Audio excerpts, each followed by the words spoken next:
Hello po sa inyo. Happy listening. Sir John, bumati ka sa mga million followers, viewers na. Joke lang.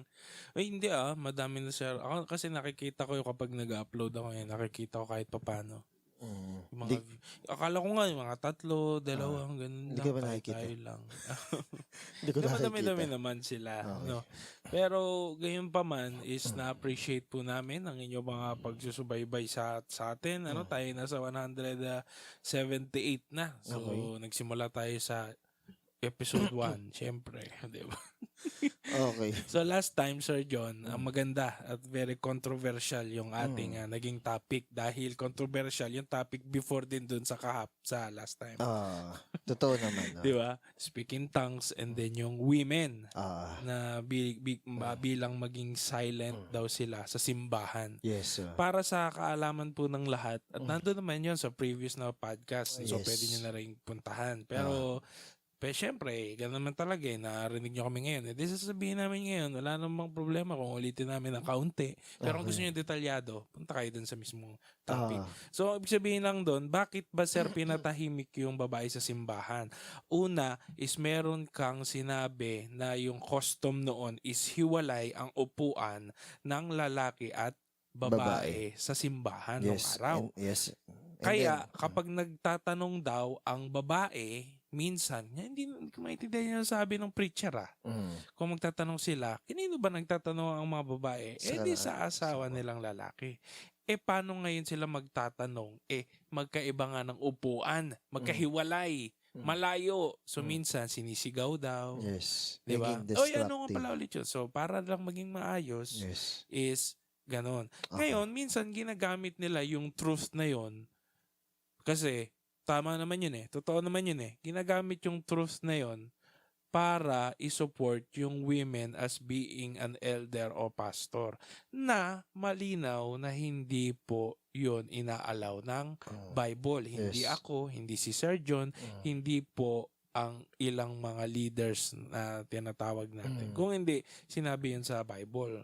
Ang problema nang dyan is tama ba yung pag-interpret natin o mali? Yun lang naman yun So, kung gusto nyo ng debate, huwag bahala kayo. Pero hindi naman tayo nandun sa debate na platform Pero nilelay lang namin yung sinabi nung sa scripture with as many references as possible. No, kung bakit tayo nakasubscribe sa hindi talaga maaari na ang isang babae ay magpastor ng simbahan. Yes. At maging elder. Sinabi before Eve, si Adam muna. Hindi madaming So that is a historical and by virtue ng order. Hindi siya culture. Ngayon, minamaliit po ba natin ang kababaihan? Of course not. Siyempre, di ba parang nasa feminism age. Actually, noon pa man may feminism Ibang branding na lang ngayon. Pero noon pa rin daw, panahon nila Jesus, meron naman na. Ngayon, medyo ganun pa rin. May umuuso, ibang pangalan lang o ibang brand. Pero ganun pa din yung nangyayari. So, hindi natin minamaliit ang kababaihan. Merong argument na dahil uneducated yung babae. Okay. Kaya daw sinabi ni Paul na ganun. Bawal. Kasi nga nung time na yun, uneducated, iba naman ang panahon ngayon. Ganun din kasi term na tinawag dun sa mga disciples, di ba? Unlearned, uneducated. Yun nga po. So, ibig sabihin, mali na yung argument na uneducated. So, cultural yan. Kasi nung time nila, walang trabaho ang mga babae. Yun nga, di ba? Saka nung time lang na yun sa kanila. Iba na ang panahon ngayon. Na pabulaanan din natin sapagkat si Paul ang nagsabi, hindi naman cultural to by creation. Di ba? So, simula pa lang.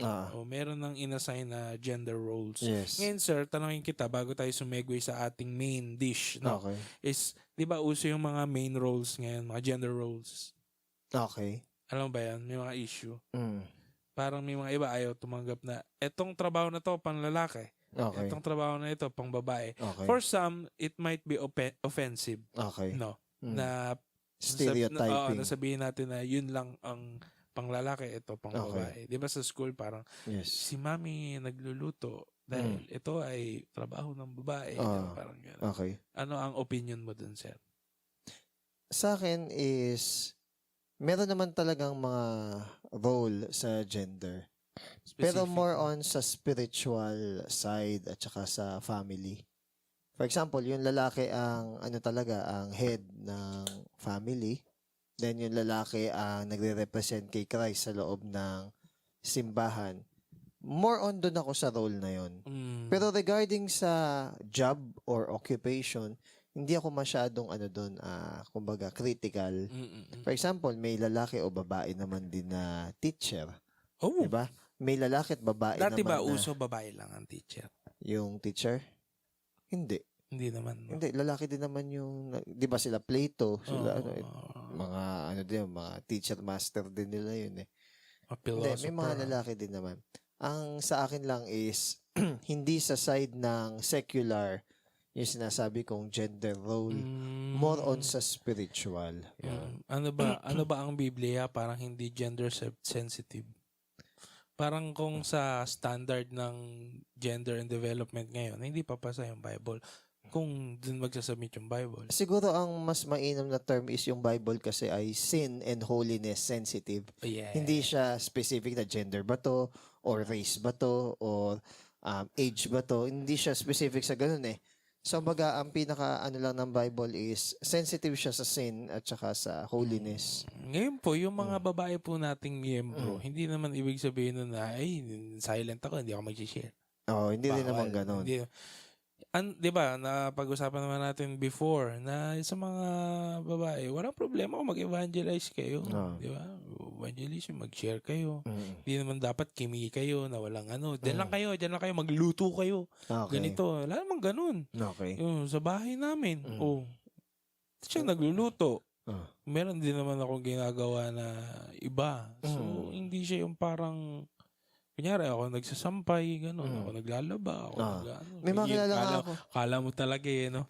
May mga Nilalagay ko lalaki lang sa naman na- washing machine. May mga lalaki naman na sila yung naglalaba kasi para sa kanila mabigat na trabaho yung paglalaba. Di ba? Which is, Bubuhatin I yung- agree. Magbubuhatin yung mga ganito, I agree. damit. O yung, So, di ba merong term sa Bible, Sir John, na Na. yung ating spouse, yung ating wife, Mm. ay ang weaker vessel. weaker vessel, not necessarily na mas Mas bobo. mas matalino yung lalaki, yung babae, hindi. Oo. Kundi Ano ko- yung term na yun?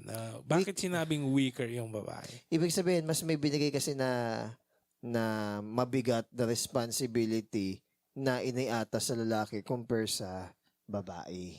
Not necessarily na mahina sila. Mm-mm. However, by the virtue nung Pero literally, Sir John, physically, parang in general naman. magkaiba kasi ang biological structure ng lalaki at babae. Physiology, no? Kaya nga, hindi mo dapat isinasali yung lalaki na naging trans woman Oo. sa sports na Pang specifically pang babae. babae. Kaya nga merong male and Lugi. female or men and women's division. Oo. Di Yun, ba? yun yung reason nun.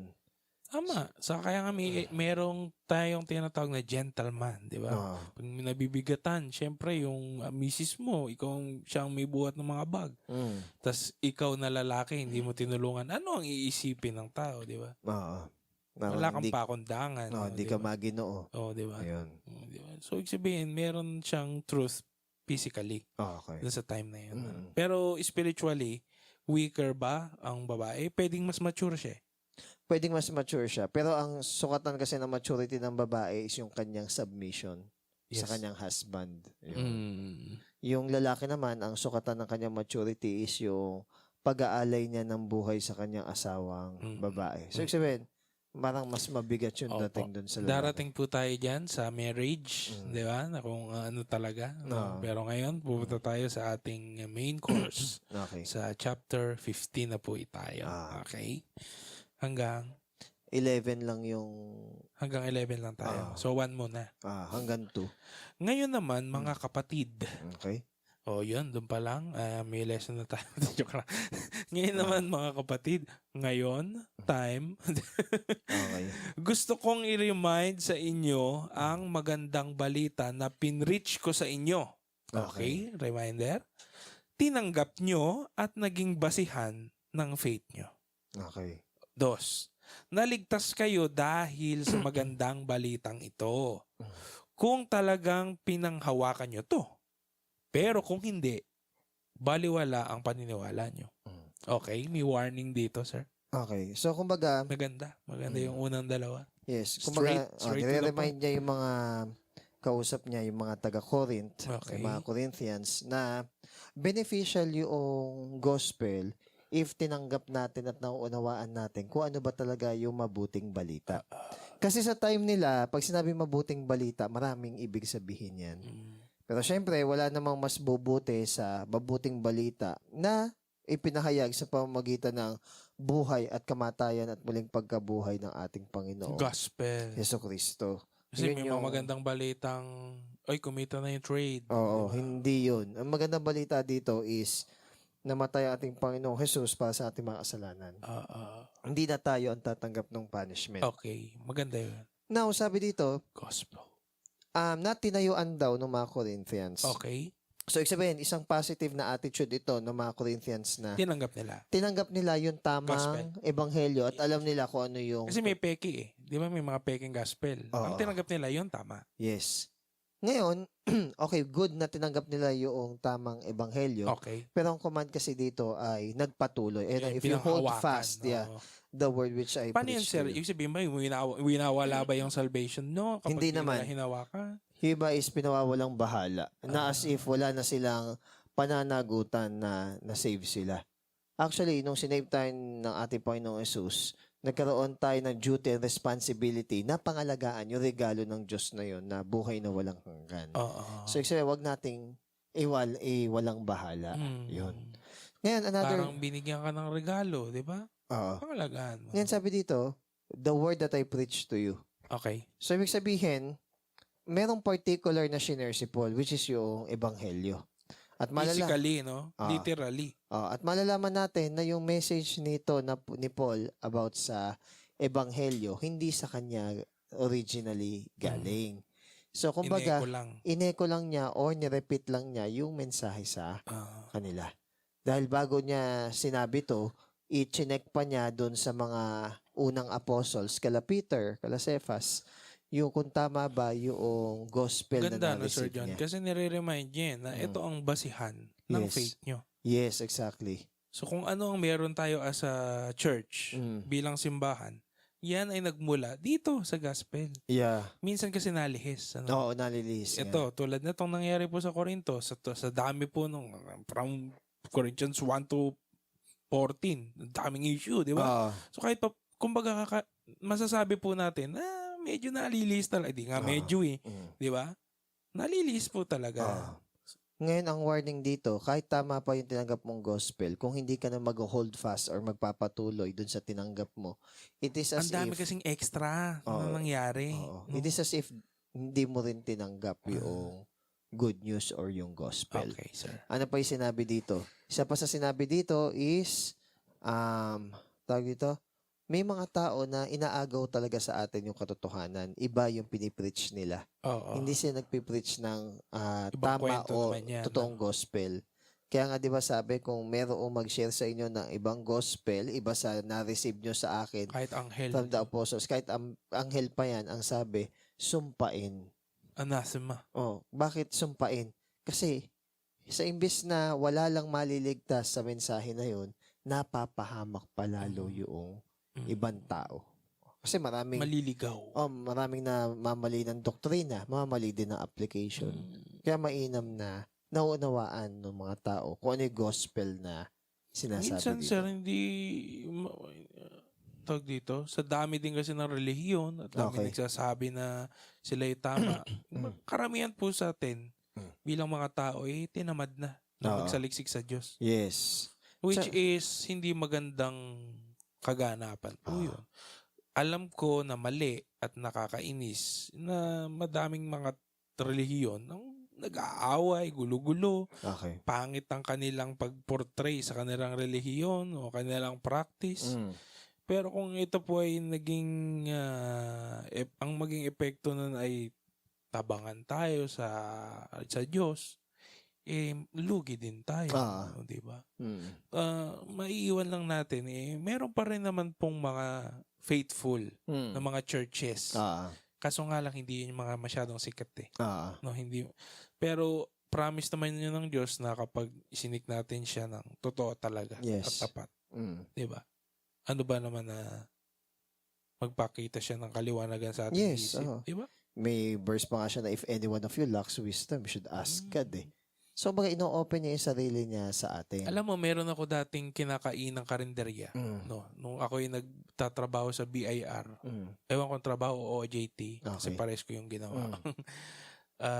Nakita ko dun sa karinderya niya, ang dami mga verse. Okay. Tapos minsan tinanong niya ako. Tapos, ay tinanong ko pala siya na, Christian po pala kayo. Then nagkakwentuhan kami. Tapos tinanong niya ako saan akong church. Sinabi ko nga yung church na ganito. Tapos parang nag-iba yung mukha niya, no? Tapos parang, ano po kasi ako eh, sabi niya. Ano kasi ako, sir eh? Truth seeker ako. Tapos hindi ko pa nag-get yun nung una, di ba? Ano kayong sabihin ng truth seeker? Tapos parang habang tumatagal hanggang sa nireveal na nga sa atin ng Panginoon na may kamalian yung ating napanggalingan. Okay. Is parang, okay. So, ibig sabihin, may mga tao kasi talaga na naghahanap ng katotohanan. Yes. Talaga. Talaga. Na walang lens at bahid ng relihiyon. Tsaka hindi lang naghahanap ng sense of Ayun belongingness or organization Tama, na. tama. Dito kasi ako nalulungkot sa iba eh. Yun, sir. Tama Dahil ka may dyan. family or merong grupo or merong organization Community. or may ganon, para bang settled na ako doon. Para bang okay na ako doon eh. Yun yung, actually dito ako na-frustrate before eh. Yung Parang club. yung parang, dahil meron kang club or parang ganon na yung nangyari sa church, parang hindi mo na questionin na, tama ba o mali yung doktrina na tinuturo nila? Parang, Mahal ko sila eh. ala ka ng pakialam doon kasi parang masaya kami, pamilya kami. Nakakatakot doon is nagiging pang-gaslight pa yun para yung tao ay hindi maging malalim sa salita ng Diyos. At hindi mag-repent kung may mali ang church. Yes, Kasi exactly. isasabi ba natin na hindi na imposibleng mag-repent yung may kamalian ng church? Pwede naman eh. Pwede naman Pwede naman talaga No. eh. Kaya nga pinagre-repent ni Jesus yung 5 5. sa 7 churches sa Book of Revelations. Hindi po namin sinasabi na perfecto kasi yung church nyo eh. Ganito. hindi. Meron pa din. Kadami Meron pa kaya. din. Kadami kaya. Diba? Tamad-tamad namin eh. Hindi yun nakaka-proud. Diba? Okay. Ibig sabihin, doon sa part na yun is may mga mali pa rin. Kahit yung mga sabi nating tama yung doktrina, may mga maling practices pa rin or kulang. So, kumbaga, we can never be perfect but we can only be close dun sa perfection through God's grace. So, hindi kasi pwedeng maging excuse yung wala naman pong perfect na church eh. Kaya, wag niyo na kaming bawalin. respetuhan na lang po tayo. Respetuhan na lang. Ba't bawal mo? Wala naman perfect na church. It's only perfect God. Okay. Diba? Isibihin ba nun, hindi na magre-repent, sir? Hindi pwede, diba? Hindi pwedeng gawing substitute yung unity and respect for the sake ng maling Error. doctrine o Okay. ng error. Ayun, Sabi nga, ayun John lang. MacArthur, it's better to be divided in truth but than united in error. Kasi kung divided kayo sa truth, at least kung sino yung tama, yun yung i-uphold ni God. Pero kung united kayo in error, pare-pareho kayong deceive. Hindi kayang i-lead ng isang bulag yung kapwa bulag. Ang mahirap pa sa lahat ng deception is dineceive mo na yung sarili mo na tama. Self-deception. Yun na yung pinakamatinding deception. Dineceive mo na yung sarili mo na yung ginagawa mo is tama. Which Delulu. is, Tama ba yun, delulu? which is Delusional mali. ba yan? Delusional. Mga term na, delulu ka na.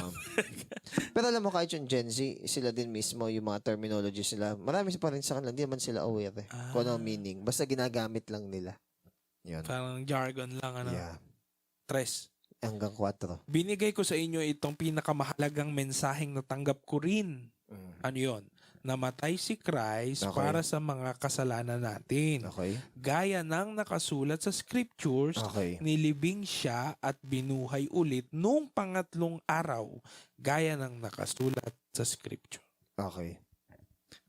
Mahalaga itong 3 bagay na binanggit dito Yung namatay si Namatay. Christ, inilibing si Christ, at saka nabuhay siya. Parang muli. pamilya rin sa, di ba? Death, Okay, burial, sumasampalataya sa... Death, burial, and Death, burial, and resurrection. Bakit mahalaga yung death ni Christ? Okay. Death. Okay. Mahalaga yung death ni Christ because nakita natin na yun yung punishment ng sin na supposedly Paano kung hindi ba dumanak ng dugo ng Diyos? hindi tayo Ni Cristo. nahugasan. Kasi yung blood ni Christ ang simbolo ng paghuhugas sa ating mga Diba, what kasalanan. can wash away my sin? Nothing but the blood of Jesus. Patayin ko nga. Di ba sabi, even if our sin is as red as scarlet, di ba? So, They will be white as snow. So, ang point dito is, mahalaga yung Ay, sorry. pagbanggit dito na namatay si Christ para makita natin na si Jesus talaga ang nagbayad ng punishment natin. Kasi dapat tayo yung papatayin eh. Si Jesus yung pinatay. Ngayon, bakit mahalaga yung burial? Ano ba yung burial? Burial o paglibing, Yung yun ay sumasalamin sa pagiging totoo ng kamatayan ng isang tao. Wala naman sigurong ililibing ng buhay na wala naman siguro nun na, or sabi natin, Na-aware very ka, rare di ba? yung inilibing pero buhay pa pala. So, napaka-rare unless na deliberate na inilibing ng buhay. Oo, napapatayin talaga siya. Pero kumbaga, pag sinabi dito inilibing, alam mo, namatay talaga. Ayun. Kaya mahalaga dito yung burial. And also, Di ba may verse pa na pumunta si Jesus sa gates ng hell, di ba? Yung after. Pero hindi natin topic yun yan. Maganda kasi, yun, pero kasi ang malawak stand yun. ko doon, hindi pumunta si Jesus sa hell para mag-preach. Basta iba yung yan. Anyway, May ano dun eh. may explanation na. sige Anyway, wag muna. yung pangatlo is yung resurrection ni Jesus. Bakit mahalaga yung resurrection? Yung payment sa sin, which is yung death, is magiging walang kabuluhan. Kung walang resurrection. Bakit? Kasi yung wages ng sin is death eh. So para bang na-overcome, nabayaran lang ni Jesus yung sin, pero hindi niya na-overcome yung death, which is yun yung mas yung sting. So ang point nito is Wala tayong hope. wala tayong hope for resurrection. Walang sense na magpakabanal tayo kasi ala rin namang afterlife. Kasi kung mamamatay tayo, why not magkasala lang tayo mamatay? Ganun din naman, di naman tayo mabubuhay muli eh. If walang resurrection. Kaso meron eh. Ang maganda pa dito, yung death, burial, and resurrection ni Jesus ay prophesied na sa Old Testament pa lang. Yes. So, ibig sabihin, eternally, nakaplano na yung plano ng Diyos na ito na death, burial, and resurrection ni Jesus noon pa. Kaya nga, merong verse na even before the foundation of the earth, Christ or the Lamb of God was slain. So, ibig sabihin, nakita na ng Diyos yung mangyayari. Yes, sir. Ngayon may magsasabi. Di ba walang concept ng time ang Diyos? Yes, ngayon may magsabi. Is above time eh. Alam na nga ng Diyos na magkakasala pala yung tao. Bakit hinayaan pa niya kung all-knowing siya? Bakit pwede ba sabihin noong paso doon sa magpapaso na bakit mo ko ginawang ganyan? So, tandaan natin na ang Diyos ay sovereign. Gagawin niya kung ano yung gusto niya. Though may mas malalim na dahilan ang Diyos sa mga bagay na yun. Pero hindi siya malupit na... Yeah, exactly. Bait pa nga eh. Yeah. Kasi supposedly, if we want fairness and what we deserve from God, ang deserve ng lahat sa atin ay death. Minsan kasi parang nagiging bias tayo sa sarili natin. Yes. Kapag gusto natin ng fairness and equality, yung pabor sa atin. Yeah. Hindi natin nakikita yung sarili nating kakulangan, kamalian, pagmamalabi sa kapwa. Exactly. Pag sinabi mong gusto ko ng fair para sa akin, Yeah. diba? Pero para sa iba, may problema. Tandaan natin, ulitin ko yung attribute ni God na yun na sovereign. Dahil Diyos siya, malaya siyang gawin kahit ano yung gusto niyang gawin. Pwede nga siyang maging God ng katulad ng mga Greek na yung iba doon, evil or wicked or sinful eh. Pero Mahirap kausap, di ba? Pero hindi niya ginawa. Binound din niya yung sarili niya sa kanyang salita. So, ibig sabihin, faithful si God. Na though pwede naman siyang hindi maging faithful, pwede naman niyang patayin tayo anytime na sabay-sabay. Yet, faithful Loving siya sa sarili. And also loving. He's also merciful. Pero he's also just. So, kunwari, magpe-pray tayo kay God, wag nating hingin kung ano yung deserve natin. We don't like that because what we deserve is hell, punishment. ang hingin natin kay God, yung favorable attribute niya na mercy. Grace. Tsaka grace. Pity. Yun. Kaya kung sasabihin natin, ang unfair naman ni God, may isi-save na iba, tapos yung iba, hindi. Hindi. Ang fair dito ay, bakit may nasave ka? Kadalasan, sir, ano ang mga sinasabi ng tao, bakit nila nasasabing unfair ang Diyos? Kasi daw, bakit daw merong maliligtas, merong hindi maliligtas? Bakit maraming paghihirap sa mundo? Manong pakainin na lang niya, Yung mga ganun. mahihirap, Oo. di ba? Anong tawag dito, kung totoong may Diyos, magpakita lang siya automatic sa harap. Ganyan naman yung nangyari sa Bible 40 years kasama ng mga Israelita si God, gumawa ng himala, and then what? Nagkasala pa rin sila, sinunod pa rin nila yung sarili nila. Do you Malis lang saglit si Moses Kaya nga. pagbaba, Kaya nga, do you think Diyos na. do you think na kung magpakita man sa'yo si God, magbabago ka? O yung sa rich man din, kay Oo. Lazarus, O di kay ba? Lazarus din, di ba? Sabi, kahit na may mga pinadala dyan ng mga prophet at saka yung nag-share ng word. Ngayon, kung doon pa Scripture. lang, hindi sila maniniwala, kahit may mabuhay pa galing patay, hindi rin sila maniniwala. Yung nabuhay na nga yung patay ano pa ginagawa nila? Gusto nilang patayin yung nabuhay. Why? Kasi siya yung evidence na totoong kayang bumuhay ni Jesus ng patay. At ang isa sa mga, guys, isa sa mga malakas na ebidensya at patunay na totoo ang Kristyanismo ay yung resurrection Yes. ng ating Panginoong Jesus. Oo. Dahil sinasabi nila, yung mga apostol, di ba? Namatayan lahat, martyred. At sobrang dami pang Kristiyano after ang namatay Yes. para sa paniniwalang ito. Exactly. Di ba? At ang kanilang sinasabi, nakita ko ang ating Panginoon na buhay muli. Oo. Eyewitnesses. Mamaya dito, di ba? Papakita. 500 may get. O, di ba? Yung 12 disciples, nakita nila face to face. Di ba? Na yung resurrected na si Jesus. Tapos, ma-martyr sila para sa kung alam nila na hindi totoo at gawa-gawa lang nila yon. Yes. Bakit ka magpapakamatay sa ganon? Yes. At bakit marami kayo? Wala ka naman pera. Oo. May pera ka ba? Wala din Puro naman. paghihirap nga eh. Wala nga. Di ba? Oo. Wala namang earthly gain. Yes. Makakaaway mo pa. Yeah, Pwede ka ganyan. naman sumabay sa Agos na lang. Oo. Ang ganda nung sa The Chosen, ano? Oo. Yung umpisa nun. Alam mo ba yan? Yung isda umaaga na, sa unti-unting buwabaligtad yung ibang isda. Lupit no? Ganda concept. Go against the flow. Nice. Ngayon, saysay natin The point pa lang na namatay si Jesus para sa atin is a excruciating pain sa cross. Yung salitang excruciating ay nanggaling sa parang nagsuffer sa cross. So, galing yun sa crucifixion na salita. At yung crucifixion ay hindi naman originally galing sa Romans, pero pinerfect ng Romans yung crucifixion as a form of torture. Torture, sir. Kasi biruin mo, Torture unto death. Oo. Hindi ka naman papatay nung nung mismong pagpako sa iyo Pero pahihirapan ka niya hanggang sa mamatay ka. Kasi biruin mo, bago Mas maganda pa yung baraling ka na lang. yung pugutan nga yung Pugutan ulo ng ulo. Sabi, inhumane or napaka-brutal naman na pag-guillotine. Hindi. Pinaka-merciful nga yung guillotine kasi isang bagsak lang nung blade sa likod. Patay na agad. Yung kumbaga, bago pa dumating sa utak mo na, ay, ang sakit. Wala na. Wala ka ng, Patay ka na eh. Oo. Sa bilis. Yung ipako ka sa krus. Tagal yun, Lalatiguhin ka sa likod na merong mga kasamang blade na talagang bubuka Cut yung off 9 tails. diba? bubuka talaga yung laman mo tsaka yung balat mo sa likod. Yung kung ano may tamaan nun. Ngayon, ipapako ka pa sa krus. Yung Bubuhatin mo pa eh. bubuhatin yun. Tapos yung pagpapakuan mo pa, sobrang galas na kahoy. So pagdidikit yung likod mo na bukas yung sugat, doon, Ay, hindi siya yung napakasakit. parang portray na ang kinis ng cross. Hindi.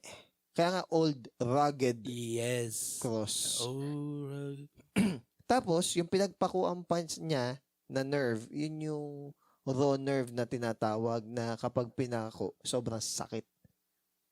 Yun yung tinamaan. Hindi naman siya sa kamay na kamay mismo sa ganito, yung mga bandang wrist. So, napakasakit nun. So, ang sakit na nung kamay mo, tas hinatak pa yung magkabilang kamay mo para maipit yung lungs mo na naka-inhaling state ka palagi. Pero yung pag-i-exhale, hirap ka. So, ngayon, hahatakin din yung paa mo. internal torture din pala yan, no? Oh. Hindi lang labas. So, hahatakin din yung paa mo. So, kumbaga, lalagutan ka talaga, mahihirapan ka muna hanggang lagutan ka ng hininga. Ngayon, kunwari, Hindi ka nalagutan ng hininga dahil nakakasikad ka pa. Tapos, yung likod mo, kakadkad dun sa likod no magaspang na kahoy. So, hindi matutuyo yung sugat. So, meron dyan na lilipad-lipad pa mga insekto, lalangawin kang ganyan. Buti Hindi nga mo na kung, mabubugaw. buti nga kung lalangawin mo Lalangawin lang May mga ibon pa dyan na susunod-sunod na pwedeng dumapo para tukain yung ano. Oh. O di sabihin, pag tinutukayo, katulad ng mga vulture, Mm. pwedeng sumama yung balat. Nakaabang na, no?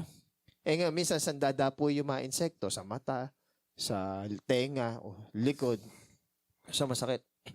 Kaya nga yung iba, kunwari, nabuhay dun sa torture na yon, ang gagawin nila, babasagin nila yung tuhod Ayun. para hindi na sila makakaangat. Nakaliyad, Masosuffocate na. Masosuffocate na sila. So, kumbaga, physically, napakasakit na Ngayon talaga. si Jesus, ginanon ba sa paa? Hindi. Hindi, no? Kasi prophesied eh. Hindi dahil sa nahirapan, hindi dahil sa namatay siya dahil sa paghihirap, kundi tapos na. Patay na eh. Kung gugustuhin ng ating Panginoon na umabot siya na isang buong araw, hindi man siya mamatay eh. Nung sinabi niyang it is finished, tapos na, nabayaran ko na yung kasalanan Paano ng niya, sir, sanlibutan. sa isang maganda at simpleng paliwanag, Mm. paano nabayaran ng Panginoong Hesus ang kasalanan ng buong sanlibutan ng kanyang pagkamatay sa krus? Paano ba siya magkakaroon ng sense? Tandaan natin na meron nakalagay sa banal na kasulatan na sumpain ang taong ipinako sa puno or inihang sa puno. Kung aralin natin yung aklat ng Deuteronomio, ikalimang aklat ng Pentateuch. Torah, Pentateuch, sinasabi doon yung mga sumpa ng Israel na sasabihin sa lahat ng kasalanan ng Israel. Sumpain ang mga ganitong bagay, bla bla bla. Lahat ng mga kasalanan at ito'y sumpa.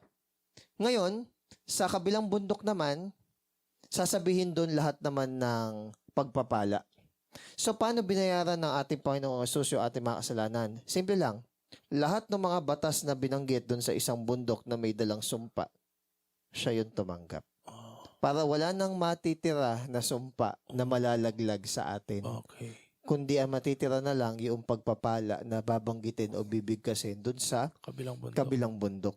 Yun yung napakasimple na pagpapaliwanag na kung binayaran na lahat ng kasalanan at lahat ng sumpa ay tinanggap na ni Jesus, anong sumpa pa ang natitira para sa atin? So siguro yung mindset ng time na yun kasi parang kailangan talaga ng tagapaghugas ng kasalanan ng panahon nila eh, di ba? Israelita eh, no? Oo. Mga kambing, di ba? Yes. Baka meron Which is talagang yearly- substitute. Which is yearly nilang ginagawa yon because hindi naman siya nakapagpalinis ng kasalanan.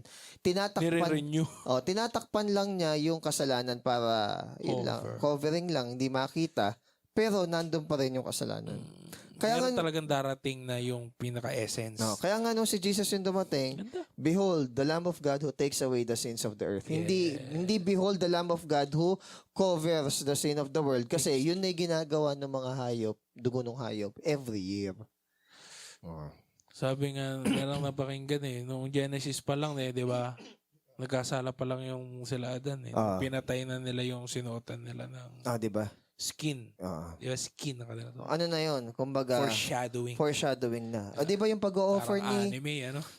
yung pag-o-offer ni Abraham kay May Isaac, anime yatang gano'n. Nala ba? the Messiah, Okay. Parang libro ba?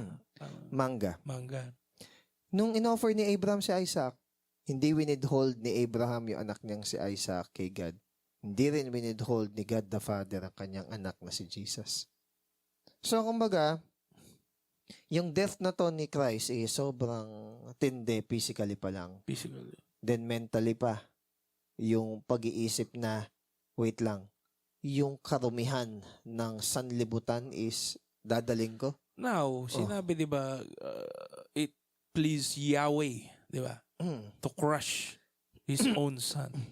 Kasi siya ang naging personification ng kasalanan. Di ba, yan yung kadalasang preaching, di ba? Oo. Para sa iba, di ba, parang, sino ang pumatay kay Jesus?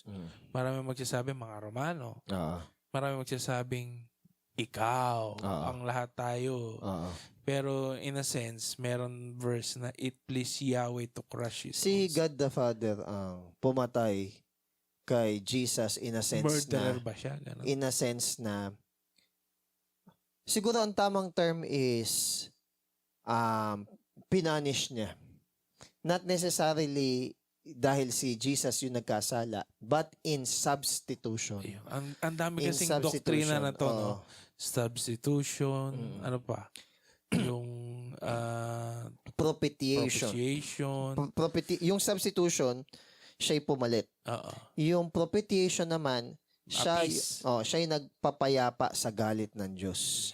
Bakit importante na merong tumanggap ng galit ng Diyos? Kasi yung galit ng Diyos ay hindi mawawala unless maibuhos niya yung galit. Yun. Yun yung wrath dun sa... Kung ikaw nga Oo. Kung ikaw nga, di ba, may pinagbubuntunan ka. Oo. Parang bata, sipain mo yung basura na lang kalaban-laban, sipain mo yung aso, sipain mo yung... Gumaga ang pakaramdam mo. So, kumbaga, parang displacement yung nangyari or projection. Ngayon, ang point lang nito is, yung kamatayan ni Jesus very significant para yung punishment sa sin is alisin sa atin. Ngayon, Resurrection syempre. ngayon, physically, mentally, then spiritually pa, Okay. na ang isang perfect na Diyos is siya ang magbe-burden ng kasalanan. Siyempre, bilang isang banal, di ba, na He Diyos, become, di ba, parang He became sin, who knew no Who sin, knew no so sin. that we might become His righteousness. Oo.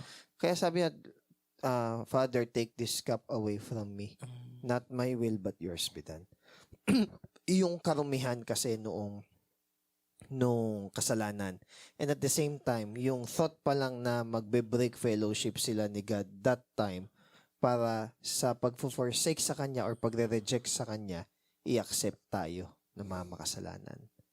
So, kumbaga, spiritually, mentally, and physically, is nag-suffer talaga si Christ. At take note, ito po, yung mga quote-unquote, binabaliwala ng mga iilan sa Corinthians. Yeah. Di ba? Nung ilan. Pero ang maganda kasi sa Corinthians, naintindihan kasi nila, tinayuan nila yung gospel despite na immature sila. Yun naman yung kinoment sa kanila ni Paul. Oo, kasi kunyari sa mga simbahan, hindi naman lahat yan pantay-pantay ang maturity.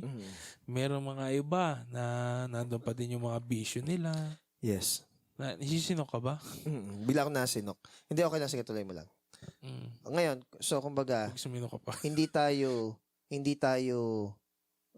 natin nalaman itong paghihirap ni Christ na to para maawa tayo sa Kanya. No, that is not the point. Kasi pwede naman na mag-pity party tayo. Oo nga, kawawa siya. It is a warning to us na si Jesus na perfect, walang kasalanan, is it please God na i-crush siya. Sorry, i-crush siya. Perfect being siya. How much more tayo na makasalanan? So, kumbaga, doon pa lang. Baliwala ng karamihan. So, kumbaga, doon pa lang, matatakot ka na. Hindi para maawa tayo, para magkaroon tayo ng reverence or fear sa Diyos. That is death. Burial is para i-proclaim niya yung good news at is free niya yung mga captives. Pero hindi muna tayo magdidil doon kasi malalim na theology din yun eh.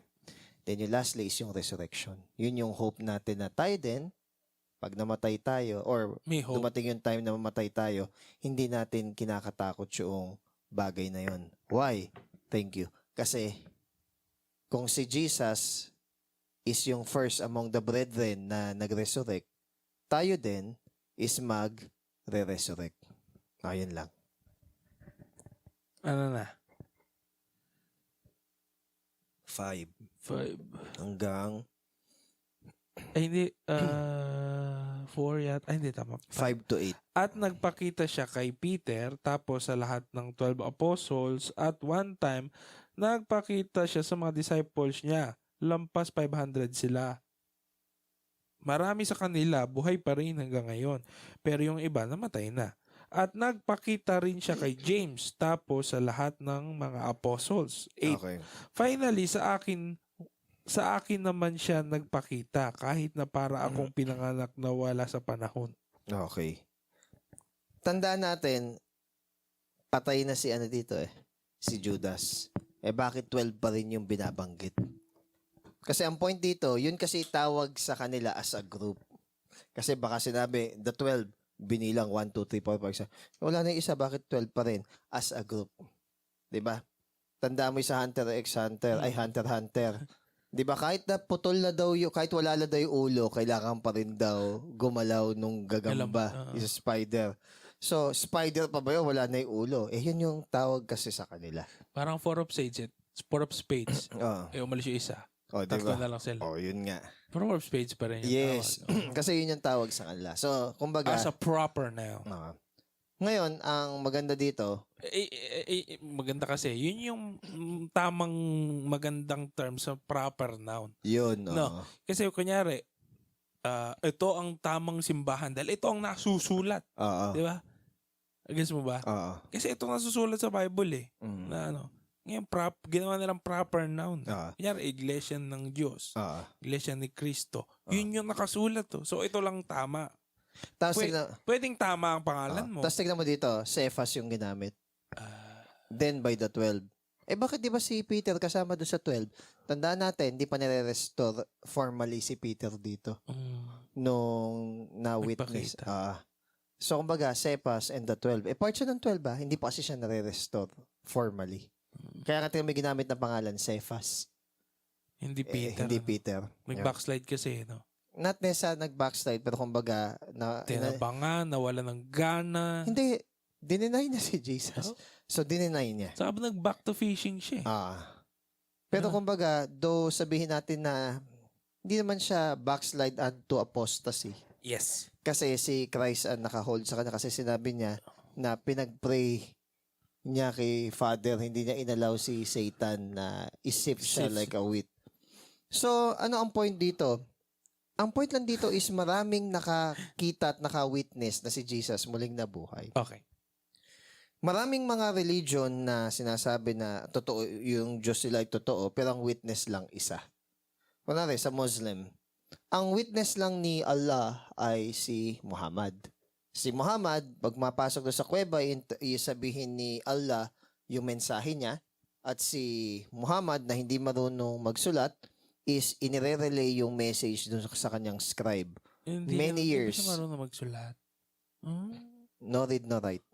Yan. Okay. Hindi mo na magbasa. Ngayon, kumbaga, dinidictate niya yung mensahe ni Allah doon sa kanyang scribe. So, ilan ang witness?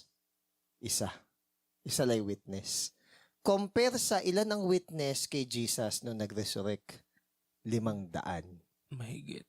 O sabihin na natin sa 500 na yon, di ba ng Day of Pentecost, ilan lang yung nag-stay? 120. Kumpara mo naman yung 120 sa isa. So, dun pa lang, magkakaroon na tayo ng sabihin natin na agam, pag-iisip. At kung ikaw is tataya, hindi ka tataya sa napakababa ng probability mong talo ka. Doon mo ilalagay yung hope mo at saka yung chance mo doon sa sigurado ka at sobrang taas ng probability na tama ka. Kasi siguro, yung isa na yon, paano natin masusure na tama yung mensahe na nirelay niya, nag-iisa siya. Pero kung yung 120 o yung 500, iisa nang sinasabi, hindi basta-basta, hindi basta-basta gawa-gawa yung kwento na yun. So, napakalaking bagay na si Jesus is pinresent niya. Sabi dito, after that, he was seen by over 500 brethren at once. So, ibig sabihin nung at once na yon, maaring nung time na nabuhay siya until sa mag-ascend siya, 500 yung nakakita sa kanya. So, ano ang implication ng bagay na yon? Ibig sabihin nun, totoong nag-resurrect si Jesus. Totoong pinako si Jesus sa krus. Totoong nilibing siya. At totoo din na nabuhay siyang muli. Ngayon, bakit binabanggit dito ni Paul na, and the last of all, he was seen by me also. So, pinapakita dito ni Paul na meron siyang special na encounter or personal encounter with Christ himself. Sa yes. Diba? The road to Damascus. Yeah. Dito, pinaglalaban niya na yung apostleship niya, na tinawag talaga siya ni Jesus. Hindi niya pinaglalaban yung apostleship. Hindi pinagmamayabang. Hindi niya pinaglalaban yung apostleship niya dahil na-insecure siya dun sa mga other apostles na nauna sa kanya. No. Para yung mga tao magkaroon ng confidence na yung itinuturo niya na ebanghelyo is totoo. Okay? Ang dami ngang nag-aano sa kanya nagtaas ng ranggo niya Parang sa, di ba, Jesus, Paul agad Oo. Parang daming hindi Peter hindi Oh. naman, Siya naman, hindi niya kinukuha yung ganun. Oo. Ibinabanga niya yung sarili niya. Mm. Yung Kaya point, nga siya tinaas. No? oh, ang point lang din niya, ba't niya pinagtatanggol yung sarili niya?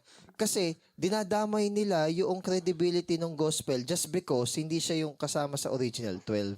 Sabi nung iba, ang haka-haka nila, ang pang number 12 daw na ipinalit kay Judas ay hindi naman dapat si Matthias, kundi si Paul. Ako naman sa akin, ang take ko doon is doesn't matter. Mm-mm. At sa tingin ko, wala rin naman pa kasi Paul. Oo, doesn't matter kung si Paul ba yun o si Matthias. Si Matthias, naniniwala ako, ginamit din siya mightily ni God. As much as si Paul, ginamit din mightily ni God. May kanya-kanya lang So, kumbaga, para sa akin, hindi siya dapat Issue, no? issue or debate. Ang point lang din dito, yung gospel ba na shinare ni Paul dito is unique? Hindi.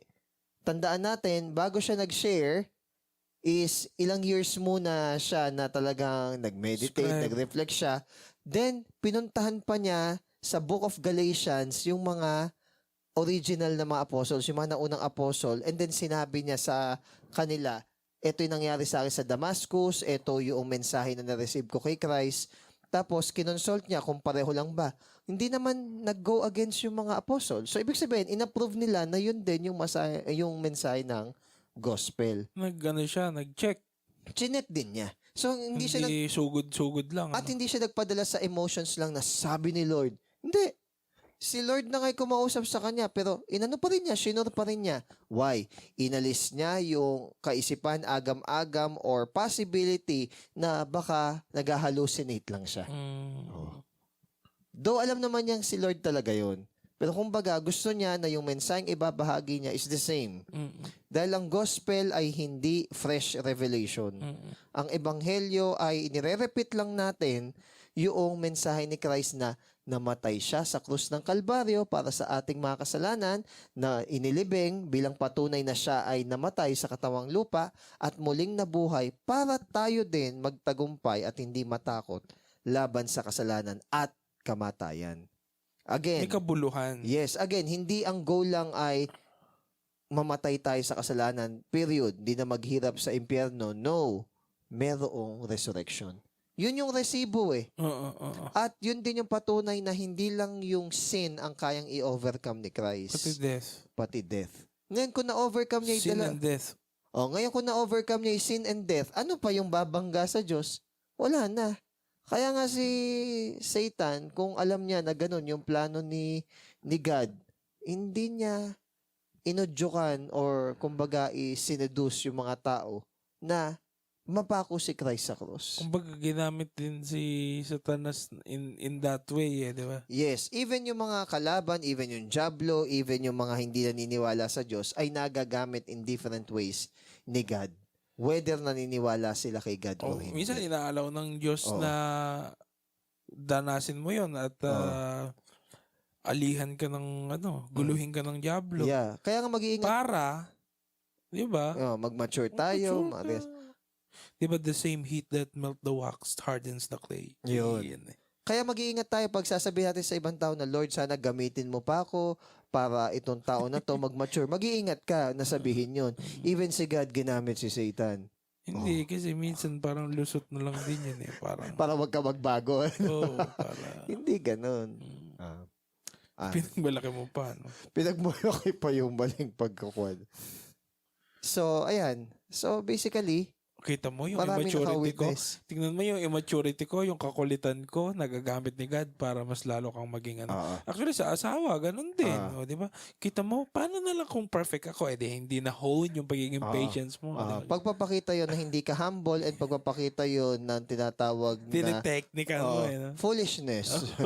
Ibig sabihin, nare-realize mo yung pagkukulang mo. Wala Ayaw ka ba? nga lang, Proud ka pa sa pagkukulang. inano mo siya, parang dinivert. Di-divert mo pa. Ayaw mo maging responsible sa pagkukulang mo na yun. Di ba? Kaya nga to inaalaw ni God para maging mature king. Oo. Paano na lang kung wala? Di ba? Yeah. Ginamit pa sa Ginamit pa sa ganung bagay. galing. Last na, 9 to 11. Ay, ganun. Sige. Ako yung pinakamababa sa lahat ng mga apostles. Diba? At sa totoo lang, hindi nga ako deserving na tawaging apostle. Kasi pinahirapan ko ang church ng Diyos. Pero dahil sa sobrang kabutihan ng Diyos, ito na ako ngayon. At hindi naman nasayang ang binigay niyang kabutihan sa akin. Ang totoo nga niyan, mas masipag akong nagtrabaho kaysa sa kahit sinong apostol. Though hindi ko yun nagawa na sarili ko lang, nagawa ko yun dahil sa Diyos. Sobrang bait niya sa akin. Kaya nga, hindi na mahalaga kung ako man yung nag-preach o sila. Tama ka, sir. Wala kang pakito.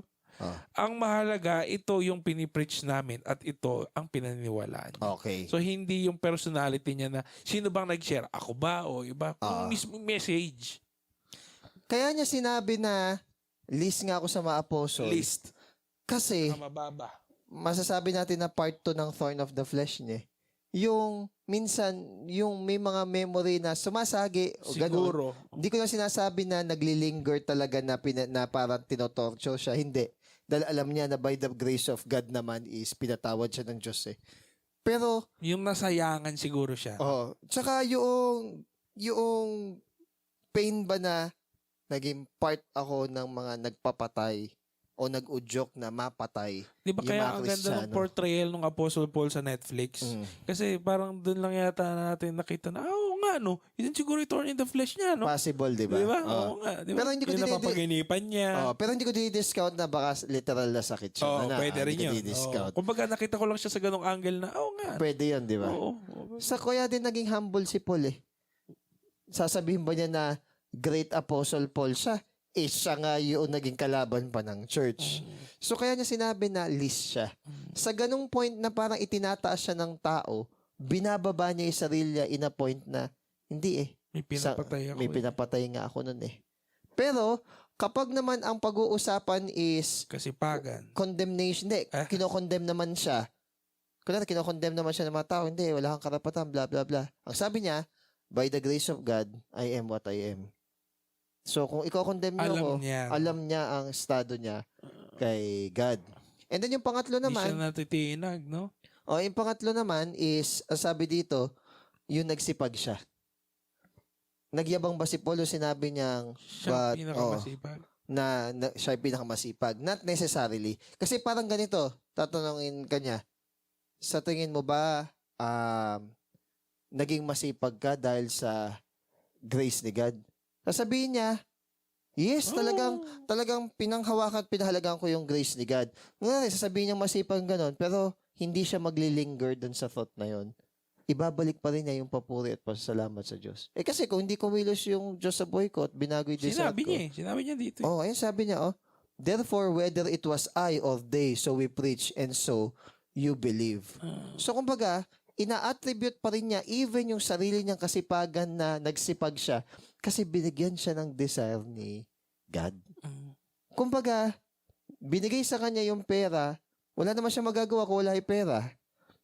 Talagang ginamit lang niya ng tama at maayos and very carefully yung pera na pinagkatiwala sa kanya. Sir, those who have been forgiven much. Loves much. Yeah.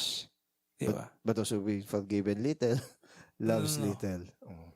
Yung realization, ngayon, ang magkasala tayo. Of course. Para mas mahalin natin ang Diyos. Di ba may ganong thought? Far be it, di ba? Nga. So, syempre, yung naranasan ni Paul, saka with the man of his zeal, kahit noon pa man, di ba? Kumbaga, personalidad na rin niya yun. Kumbaga, kinwalify siya ng Diyos and iniaakma niya yung buhay niya dun sa qualification na yun ng Diyos. Actually, isa itong magandang patunay na hindi porkit matalino at madami kang alam, hindi ka nagagamitan ng Diyos. Exactly. Diba? Kasi minsan downplay, matalino ka lang. Smart shame na. Diba? Matalino ka lang. Maganda sa sinabi din niya, whether ako, Saka magaling si Paul. So, hindi porkit magaling ka, hindi ka na lang pwedeng gamitin. kasi yung pa yung gagamitin na, ala na, hindi ka na magde-depend kay God eh. Naging dependent nga siya God. Di ba? Oo. He considered everything rubbish para makamtan niya si Christ. So, sinasabi dito pa, ito ba yung maganda whether ako o iba, pinipreach namin yung mensahe ng Diyos para kayo din is maniwala. So, ang point lang niya, kung hindi man ako yung ginamit ni Christ, for sure, Meron. Oo. merong ibang gagamitin. So, kumbaga, hindi niya nilalagay yung sarili niya sa pedestal. Ang ayaw lang niya madumihan o mabahiran is yung credibility Mensahe. ng message. So, ibig sabihin, kung whether siya o ibang tao, same lang yung message. Hindi natin binabago yung mensahe. Ibang tao naman, hindi, para hindi lang ma-offend, ibahin natin ng konti yung message. Ayun. Watered down. Oo, doon na nagkakaroon ng problema na for the sake ng unity at saka ng hindi maka-offend. Yun. Maging repent. uso. Repentance ang kailangan. Kaya nga, pinakita kung paano namatay si Christ. Paano nilibing. Ano ba sir ang mga kadalasang ginagawa para ng watered down gospel? Yung parang, Ano na ba ang tunog ng watered down gospel? na kahit magkasala ka, ano man ang gawin mo, ay mahal na mahal ka ng Diyos. Hate niya yung kasalanan, pero mahal niya yung nagkakasala. Okay. Pero may truth naman, di ba? May truth naman doon, pero ang point pa rin doon is, yes, galit ang Diyos sa kasalanan, pero yung makasalanan pa rin ang itatapon sa impyerno. Isip ko nga paano yung watered down na gospel. Yung parang, Yung inaalis mo yung responsibility na kasalanan nung tao, yung ginawa niyang kasalanan. parang Tinatanggal niya yung punishment o yung guilt. napapagpag. Yes. Parang ganun. Or parang pinapababaw niya yung guilt Alam ng mo isang naman tao. na sinner tayo. Oo. Lahat naman tayo. Yun, di ba? Ayaw. Totoo naman, di ba? Pero parang, okay lang. Oo. Hindi okay yung magkasala. Ito nga, hindi para maawa tayo kay Jesus, yun ang point dun eh. Hindi, para magkaroon ng trembling fear and reverence kay God na kung nagawa ni God the Father yon sa kanyang anak na hindi nagkasala. Hindi siya isang kwento na naiiyakan mo lang. Yes, exactly. Hindi siya Hindi parang yung mamumove. drama na, Hindi kayo mamumove lang na para bang na may isang taong namatay. tas naiyak ka. Hindi siya ganun. It goes beyond that. Sabi sa Hebrews, ang tawag na, God is a consuming fire. Tapos yung severity ni God, yung bagsik ng Diyos laban sa kasalanan. Hindi kasi natin nakikita yung side na yun. Wala kasing concept nga kasi sir ng time ang Diyos. Yet, may grace period. Yes, pero ang grace period, meron ding Period. Yun nga. So, ibig sabihin, ano yun? Kumbaga, kung ang Diyos walang time, meron siyang inalat na time sa atin to repent. Yes. Parang kahapon is may nagtanong sa akin kasi yun nga, namatay yung tita ko. Mabait yan. Mabait yan kasi namatay agad kaya mabait. Tapos parang tinanong niya sa akin na, Brad, may ba? May nakasulat ba ako sa Bible na sabi niya pala? May nakasulat ba sa Bible na totoo yun na pag mabait ka, mamamatay ka agad. Tapos pag masamang dabo, matagal. May nakalagay sa Bible na hindi nauunawaan ng mga tao, hindi lang nauunawaan kung bakit may mga mabubuti na kinukuha agad ng Diyos. Ay, hindi. Baliktad pala yung tanong niya. Hindi. Ito yung sinasabi kong meron sa Bible. Oo. Sabi ganon is, minsan di natin nauunawaan bakit may mga mabubuti na kinukuha agad ng Diyos para iligtas sila sa higit pang kasamaan. So, kumbaga, parang yung sa tribulation, shorten niya minsan yung period para hindi na gano'ng mag-suffer palalo yung mga tao. Ang ano pala niya, ang parang tanong niya, ang point pala niya is kapag mabait ka, good ka, matagal ang buhay mo. Sabi ko hindi naman. Sabi ko yata, hindi naman necessary. Variable kasi yun. Sabi ko nga, pero ang alam ko, ang nasusulat ako sa Bible, patient si God. Sa mga sinner. Sa mga sinner, kasi hinihintay niya mag-repent. Kaya Kasi, minsan, hindi pa niya nilalagutan. Pakitaan kita ng concept Napaka-obedient ni Enoch. Mga 900 plus yung mga tao noon. Siya 300 plus pa lang kinuha na ni Lord. Mabait yun. Pero may pangako naman na if you honor your father and mother, 300. pagpapalaing ka, Oh, tagal mo. compare sa 900.